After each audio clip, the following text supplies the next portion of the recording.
వాళ్ళకు ఈసారి ఆ అవకాశం దక్కిందని మనతోటి senior advocate political analyst Singaluru Venkatesh గారు ఉన్నారు. నమస్తే అండి వెంకటేష్ గారు. నమస్తే బ్రహ్మనాయుడు గారు.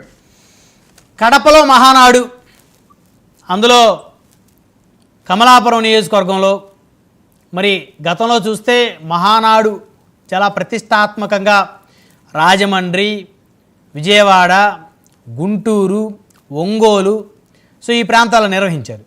ఈసారి కడపలో నిర్వహిస్తున్నారు. అందులో ముందు పులివెందులు అనుకున్నారు, మరి ఎందుకనో మరి పులివెందుల కాకుండా కమలాపురం అయింది. అవసరమైతే ఇడుపులపాయలో కూడా పెడతామని సప్తగిరి ప్రసాద్ గారు అన్నారు.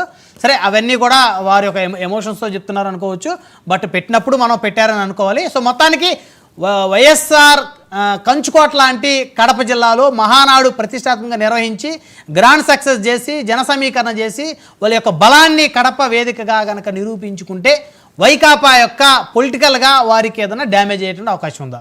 వీరికి ఏదైనా పొలిటికల్గా మైలేజ్ వచ్చే అవకాశం ఉందా టీడీపీకి?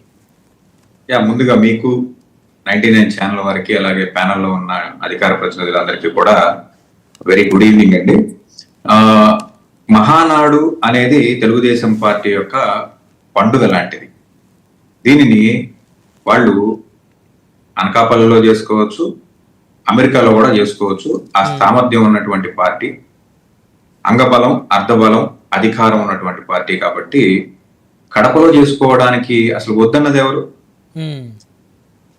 ఏ రాజకీయ పార్టీ వారన్నా కడపలో పెడితే ఊరుకోము, లేకపోతే మీరు కడపలో పెట్టకూడదు, మేము ఏడుస్తాము, మేము భయపడతాము కాదు, వద్దనేంత సీన్ ఎవరికి ఉంటుంది? ప్రభుత్వమే వారి చేతిలో ఉన్నప్పుడు కడపలో కాదు, పులివెందులు కాబట్టి జగన్మోహన్ రెడ్డి ఇంటి ముందు కూడా పెట్టుకోవచ్చు వెళ్ళి. ఎవరు వద్దంటారు? వాడు మహానాడు అనేది పార్టీ కార్యక్రమం. రాష్ట్ర వ్యాప్తంగా కానివ్వండి, దేశవ్యాప్తంగా లేదా ప్రపంచవ్యాప్తంగా ఉన్నటువంటి ఆ పార్టీ అభిమానులు కానివ్వండి, ఆ పార్టీకి పనిచేసేటువంటి సానుభూతి పార్టీలకు సంబంధించినటువంటి కేడర్ కానివ్వండి, సహజంగా ఆ కార్యక్రమానికి వస్తారు, వాళ్ళ నాయకులకి నివాళులు అర్పిస్తారు, వాళ్ళ పార్టీకి జేజేలు పలుకుతారు, రెండో రోజు అన్ని దులుపుని వెళ్ళిపోతారు.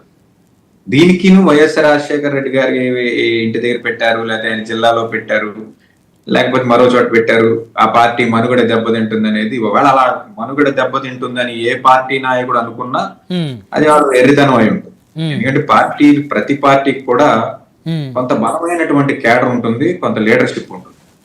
లీడర్షిప్ అనేది ప్రతి రాజకీయ పార్టీల్లో ఇటు నుంచి అటు, అటు నుంచి ఇటు అధికార మార్పిడి జరిగినప్పుడు, లేకపోతే వాళ్ళకి కావాల్సినటువంటి ఓట్లు, నోట్లు, సీట్లు అందనప్పుడు మారుతూ ఉంటారు. కానీ కేడర్ అలాగే ఉండేటువంటి ఒక పరిస్థితి. గత ఎలక్షన్ లో మాత్రం కొంచెం విచిత్రంగా కొన్ని రాజకీయ పార్టీలన్నీ కలిపి ఒక కూటమిగా ఏర్పడి జగన్మోహన్ రెడ్డిని మేము ఓడించడమే తమ యొక్క పరమావధిగా పెట్టుకుని చేసి వాళ్ళు కూటమి కట్టారు. కొంతమంది బయట నుంచి సాక్షాత్తు జగన్మోహన్ రెడ్డి కుటుంబ సభ్యులు వాళ్ళు ఇంకొక పార్టీ నుంచి నామినేట్ చేస్తూ బలాన్ని తగ్గించడానికి వాళ్ళు కూడా ప్రయత్నం చేశారు.